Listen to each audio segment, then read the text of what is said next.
Сағатыңыз күштеп. Сатайын деп отырмын. Армысыздар, құрметті көрермен. Біз Қара жәшік жобасының кезекті шығарылымындамыз. Бүгінгі қонағымыз Қарағанды облыстық Сарыарқа телеарнасының режиссері және кинорежиссер, белгілі кинорежиссер, менің досым Қаршыға мырза. Қаршыға Егенов деп іздесеңіздер, киноларын тауып алады. Қош келдіңіз. Ассалаумағалейкум. Қош келдік. Рахмет шақырғандарыңызға. Мынау былайша айтқанда билет сияқты екен мектепте не.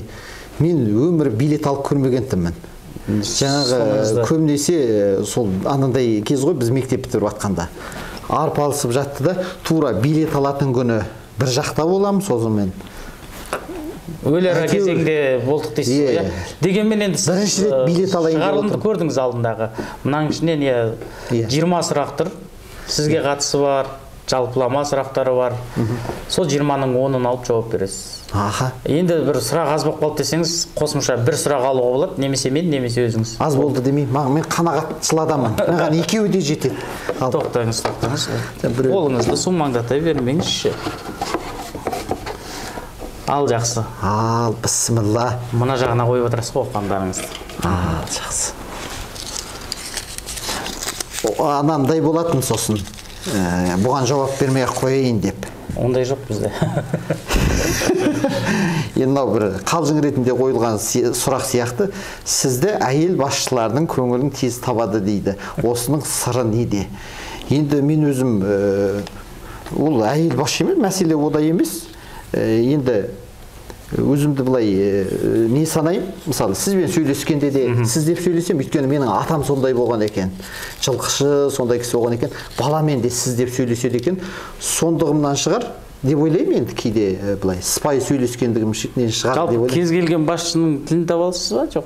Расымен де басшының тілін табу дегеннің енді екі мағынасы бар ғой. Қазір өзі жаңағындай бір жағынып дейді, нейді олай емес. Былай сыйластықпен сондай енді былай кез келгенде енді бір үлкен жерде не етіп жатқан жоқпын ғой. Бір өсіп кетіп, ондай не емес. Енді сіздікі сол өзіміз бірге істеген жердегі басшылықты айтып отырсыз ғой. Тек қана ол емес, сіз бірнеше жерде қатар істей беретін адамсыз.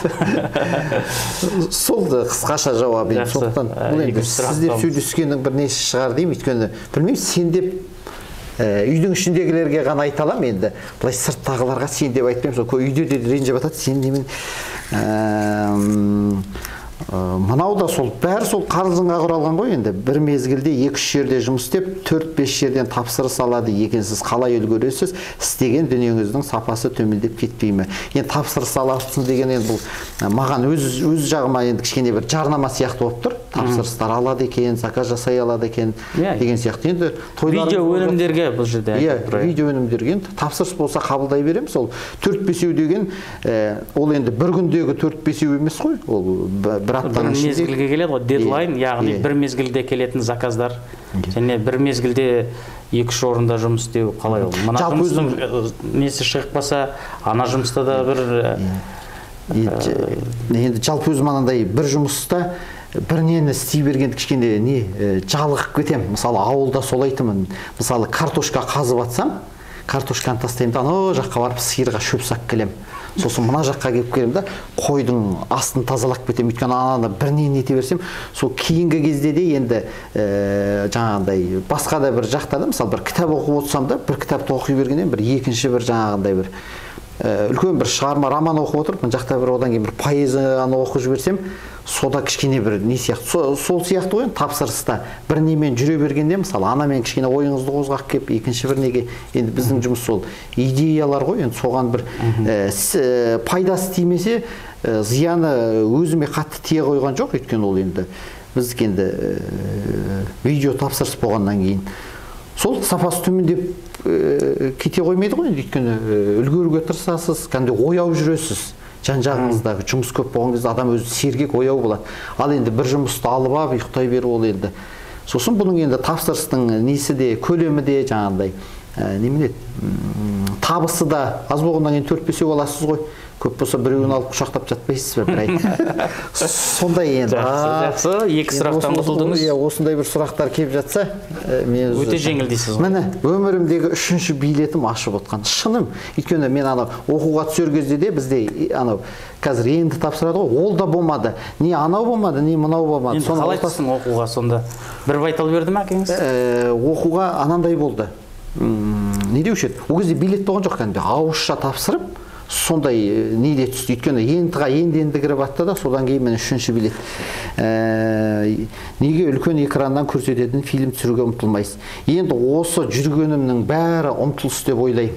Осыған дейінгі түсіріп атқандарым енді үлкен бір керемет дүние шығара қойдым деп өз басым айта алмаймын. Қоржыныңызда бірнеше фильм бар, атауын айтатын болсақ. Бірақ үлкен экранға шығару үшін енді үлкен, әр жағын білесіз ғой, үлкен қаржы керек, қаражат керек.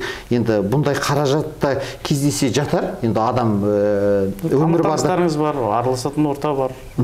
Енді үлкен дүние шығару үшін жаңағыдай үлкен қомақты не керек? Бұған да мен осы жүрістің бәрі осыған талпыныс бірінші қадамдары басталып жатқан. Енді алда да енді жетілдіңіз бе үлкен экранға? Түсіруге болады, жақсы бір команда құрса, енді жаңағыға тіреледі ғой, айналып келгенде соны айта береміз. Сол болса, мысалы, команданы да тұрып алады, мысалы, сізді де тартуға болады соның ішінде. Сіз, мысалы, мен қасымда тегін жүрмейсіз ғой. Сізді бір 2 айға қасым алса, сізбен өте бір керемет фильм жоқ, жүрген жоқсыз. Сізбен өте бір керемет дүние шығаруға болады, тек қана қасымда жүретіндей бір сақсыз желім. Өмірімдегі 3-ші билетімді алдым, 4-ші билетімді алам. Сіз бір жаққа асығып отқан секілдісіз. Енді мен бұл жерге шақырған кезде уақытынан асықпайтын нәрсеге асығамыз. Ақиқат несіне жасырамыз, ақиқатын айтайын деп тұрсыз. Уақытынан ерте келгем, сондықтан жаңағындай 3-4 тапсырыс істегеніңіздің міне дәлелі болып жатыр. Сөзіңізде қаншалықты тұрасыз? Сөзімде тұрамын. Енді сөзде тұру деген айтқан уақытында келу, айтқан нәрсені жасап беру, алған затын уақытында қайтару ғой енді. Егер мен қайтарамай жатсам, түнде барып айтам, айсұлтанды оятып алам да, келіншегінің көзінше айтып кетем, мен ертең қайтармайым Айеке деп, енді оны жақсы білетін шығарсыз, өйткені ол сондай тәрбиеде, сондай неде өскенбіз. Біреудің күрегін алсаң, орнына апарып қой деген. Өзім мен әңгімелерім бәрі сол Қораның айналасындағы әңгімелер. Міне өмірімдегі 4-ші билетім бітті. Мұрным да дымдана бастады. Міне 5-ші билетті алайық. Мұрын дымданған ненің белгісі екен бұл? Психологтар болса енді ол асыққандікі. Келіншегіңізге арнап өлең шығартқан екенсіз, сол жайлы айтып берсеңіз дейді. Өзіңіз өлең шығара алмайсыз, өлең жақсы көрген. Өзім шығара алмаймын, өте жақсы көрем. Бірақ біреуге өлең шығартыпсыз. Біреуге өлең шығартқам, оны Айекең деген өзіңізге айтып бергем, жақсылап әдемілеп. Сол ақынның аты кім? Ол кісіні айтуға болмайды, өйткені ыңғайсыз болады.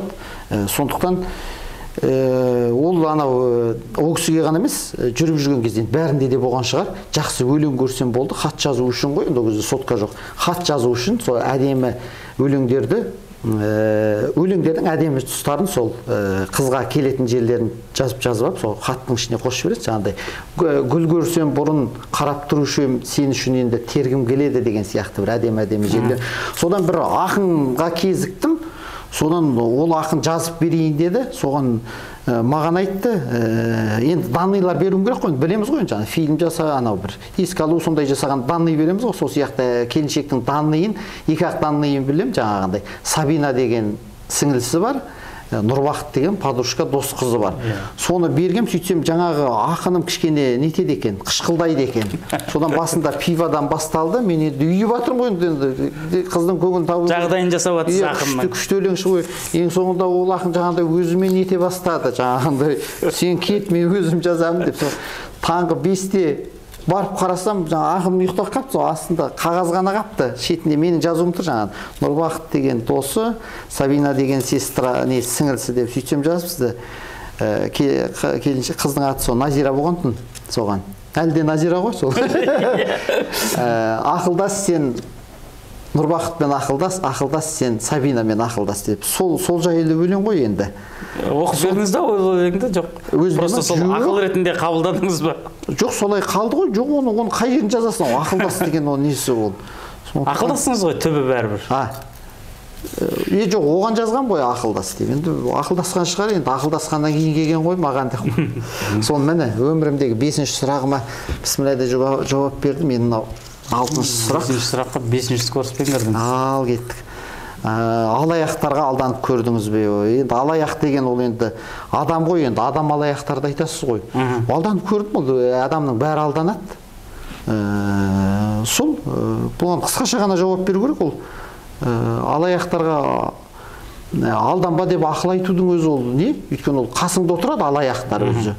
Нетіп отырады, бірге отырады, оны сен білмейсің. Сондай адамға алданасың ғой. Ал енді сырттан келген мысалы жаңа танысқан адамға қандай оқиға енді? Енді былай үлкен неге алданбағаннан кейін енді бірақ алданып қалғанның өзі жүрекке батады ғой. Сонысы ғана жүрекке батты. Сондықтан енді біреуді айтып ол адамдармен кейінде кездесе бересің, әлде кездесе бересің. Сол алданып көрдім. Сіз 7-ші билетке келдіңіз, е? 7-ші сұрақ аласыз. 7-шісін алам ба? Осындай бір алаяқтар туралы бірдеңе шықса екен. Жеңілдеу дейсіз ғой. Сіз осы араластырмай өтсіз. Фильмдеріңізде актерларға ең азы қанша, ең көбі қанша төлейсіз? Енді бұл төледі деуге келмейтін ақшалар ғой. Төлемегендері де бар, сондықтан бұны енді айтудың өзі ыңғайсыз шығар. Енді ол сонда тегін түсіресіз ғой көбісіне? Көбісі тегін келеді. Таныс қой енді. Мысалы, Айекең қазір сөйлесіп отырмыз, сізбен ертең бір роликке түсейік деп отырмыз. Одан кейін тағы жаңа Айжандармен бір фильм. Сол. Енді бірақ енді бұл келешек басында сіз тегін жүресіз бе дедіңіз, міне көрдіңіз бе? Ертең тегін түсейін деп тұрмын роликіңізге. Міне, соның несі. Тағы бір жауап. Міне. Сағатты қарасаңызшы. Сондықтан солай енді егер енді үлкен фильмдер кәдімгідей бөлінген нелер болса, оны тегін түсірмейсіз ғой. Өйткені қашанғы жүгіре бересіз, уақытың қашан болады деп. Ал, осымен тоқтаймыз ба? Жоқ, сіздер сіз араластырғаннан қорқып отырмын мен. Әне бір сұрақ бар дедіңіз ғой. Әне бір шығынсыз фильм түсірудің сырын айтсаңыз. Мен жаңа ғана өзіңіз айттыңыз мені. Ешкімге ақша төлемейсіз. Соның енді сырын айтсаңызшы, біреулер кино түсіргісі келген шығар. Бірақ қаражаты жоқ шығар. Шығынсыз қалай түсіруге болады? Сіздің опытыңыз көп екен бір жағынан. Енді жоқ енді бұл опытқа жатпайды. Фильм түсіруге жобамен қанша қаржы кетеді? Оның сумасын айта алмайды екен, өйткені түсіріп ондай неге түсіріп көрмегеннен кейін енді ол кәдімгідей бір миллиард демей қойық, миллиондар керек шығар, бірнеше миллион керек шығар. Мысалы бір актерға кәдімгідей сізге бір қалтаңызға 500 мың бірсеңіз, сіз менің қасымда бір ай жүрмейсіз бе? Қай уақытта звондағанда келесіз, болды. Сол ғой ең. Мысалы 10 актер деңізші, 500-ден есептей беріңіз. Сондайлар ғой енді. Бірақ сіз көбінесе шығынсыз. Енді менің тағы да бір шығынсыз бір түсіріп жатқан бір себебі ол Сарыарқа телеарнасында жұмыс істеймін. Сол жердегі шыны керек мүмкіндікті пайдаланамын. Енді операторлар бар, сол жердегі монтаж бар, басқа да мүмкіндіктер. Соның арқасында ғой, енді мен жалғыз өзім үй жақта жүре берсем кім келеді маған? Мысалы, кейбіреулер өздері түскісі келеді. Сондай мағынада 8-ші сұрағыңыз. Жоқ, айтпақшы, сіздің фильмдеріңіздің көбісінде неге андай бір опасыздық, шөп салу? Көбісінде емес шығар, енді ондайлар бар ғой, өйткені ол енді өмірімде өзім ондай опасыздық жасап көрмегеннен кейін кинода бір көрейін дегенім ғой. Опасыздық қандай болады екен деп. Ұлсатта келесіне. Сенейін жауабыңызға. Енді сенсеңіз де, сенбесеңіз де сағат 1-ге 15 минут қалды.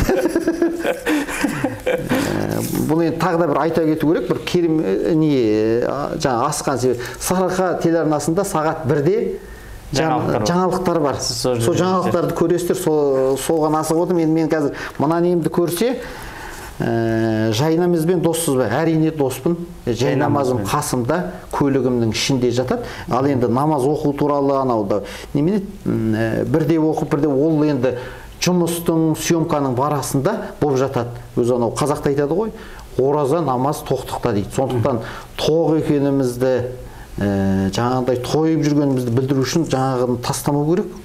Сондықтан жайнамаз деген ол енді әр жастықтың басында жату керек дүние ғой. Жайнамазға бір жатып алсаңыз кәдімгідей демалыс қой енді. Енді олай да айтуға болмаса діннелер қазір ренжуі мүмкін ғой. Не демалыс сенікі жайнамазда жатып деп. Адамдай бір рухани демалыс не дейді енді мысалы, иә. мысалы бір бастықтың кабинетіне бір кіріп фотоға түссең де бір өзің сезінесің, сол сияқты енді анау жай намазда да бір жатқан. Бастықтың кабинетіне фотоға кіріп, фотоға түсіп. Жоқ, сондай егер сезіну деген ал. Қалай ол сонда? Енді бір жай бастық демей қойықшы, сіз бастыққа тиісе береді екенсіз. Мысалы бір ғалымның деңізші, ғалымның кабинетіне кіресіз, кітаптар сөрелерде тұр жаңағыдай бір ақын жазушылар деңізші, мысалы. Енді кімді айтайық, мысалы Төрехан ағаның үйіне немесе енді ол кісілер кітап қой, кітапты жастанып өмір сүрген. Мысалы басқаша 9 сұрақ па, 10 сұрақ па, біреуін аласаңыз. Жоқ, санағанша біреуін аласаңыз, иә, шатасып қалды. Болды, сонымен тәмам. Жақсы. Міне осыны күтіп отырған, міне кәдімгідей. Сізде өлең керемет оқиды дейді, енді кереметін білмеймін, оқимын енді. Солай өзімше скромный лау оқып қойылайын. Бір өлең оқып бересіз, оқып берейін. Өзімнің жақсы көретін өлеңім бар. Осыны менің Сейілбек деген бауырым бар. Сол жаңағы тойларға, нелерге, бір басқосуларға алып шығады. Сол өлеңді оқысам айтады. Осы өлеңді оқымай-ақ қойыңызшы дейді. Соңында бір сөзі бар, сол кішкене тойға келмейді деп. Сондықтан сол өлеңді оқып берейін. Сосын соңымен қоса оқимыз. Соңымен қоса оқимыз. Соңымен қоса соны оқимын. Содан кейін тағы да бір өлең оқимын, оны кесіп тастауға болады. Өйткені ол жаңағы бастықтар туралы өлең ғой. Сіз бірақ кеспеуіңіз де мүмкін бастықтарды. Серік Сейтман авторы. Білесіз, ақын. Сол кісінің өлеңі. Тайпал қырдың таңдап мініп тәуірін, белшесінен кешіп жүрміз мұнайды. Бақыт деген байлық болса бауырым, байлар неге жылайды? Жаннан емес, тәннен алып жылуды, тар төсекте есінен мың таныпты. Бақыт деген құшу болса сұлуды, жүргіш неге жалықты? Жаңа осы туралы бір сұрақ бар деген, сол бірақ жоқ екен. Тақымыңыз тағыңызға толса егер, осы емес пе өмір сүру өмірсіз? Бақыт деген бастық болу болса егер, әкім неге көңілсіз? Көңілдерін қанағаттан бұрып құр, бақыт іздеп сандалып жүр барша адам. Бақыт болып дастарханда күліп тұр, қара су мен қара нан, қара жәшік. Соны анау Сейілбектің айтады, қара су мен қара нан, енді анау той болып жатқан жерге, жаңағы виноград ағып тұрған жерге қалай қара су мен қара нанды айтасыз, соны айтпай-ақ қойшы дейді. Сосын тағы да бір марқұм болып кеткен бір аға, енді сізге эфирға шығатын шығар, содан кейін жанталасып оқып жатқан ғой, Серік Қалиев деген ағаның бір өлеңі бар еді, өзім жүрегіме жақын, соны оқып берейін. Оқыңыз, Зақа, сіздің жаңалығыңыз бірден 15 кеткенде бар. Оны айта бермеңіз қазір. Тура осыны кесіңіз, өйткені бар ғой, олай баруға болмайды негізі, өйткені жаңа. Мен саған қарыздармын, Алла, ырғалтып жорға мінгізгенің үшін, жырғалтып жарды сүйгізгенің үшін, жаңағы жырғалтып өлең бәрін жастық қой. Алшыдан қалпақ кигізгенің үшін, алшаңда басып жүргізгенің үшін, гауһардан қымбат көз бергенің үшін, алқалы топта сөз бергенім үшін, иманды досқа кез келгенім үшін. Сізді айтып тұр ғой. Астағфиралла десек. Мұсылман болып өзгергенім үшін, өзіңді таныр жүрекпен сана бергенің үшін, негізгі тамыр бауырмен бала бергенің үшін, мен саған қарыздармын, Алла.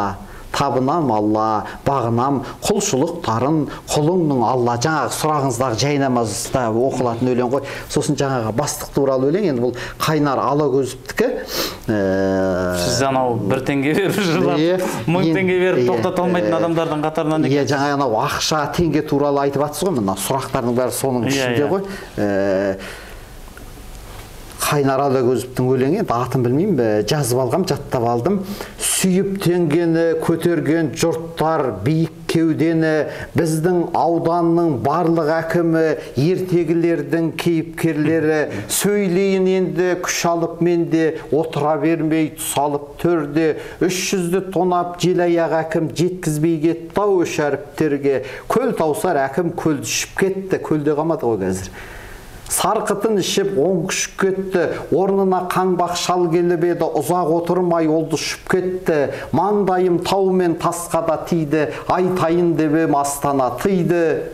Анталап келген толағай әкім арқалап кетті ау 5 қабат үйді.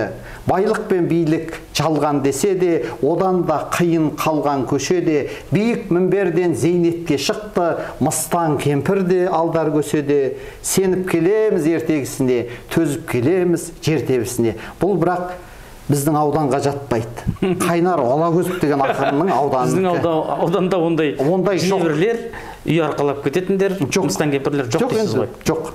Қарағандыда жоқ. Жақсы, рахмет. Мынау шашпауымызды көтеріп, осы бағдарламаға қатысқаныңызға рахмет. Қаршыға ісіңізге береке. Өтініш, біздің ауданның деген жерін алып тастаңыз өлеңдегі. Сосын жаңағы 1-ге 15 қалды, не дегенді алып тастаңыз. Жұмысыма кедергі болды. Жоқ, сіз маған не жасамаңыз, қиянат жасамаңыз, келдім ғой. Сондықтан сол жерлерін алып. Көп жорғалаған жыланның аяғы көрінеді ғой. Жорғалақ қойдыңыз. Жақсы. Қиылмайды жер. Рахмет.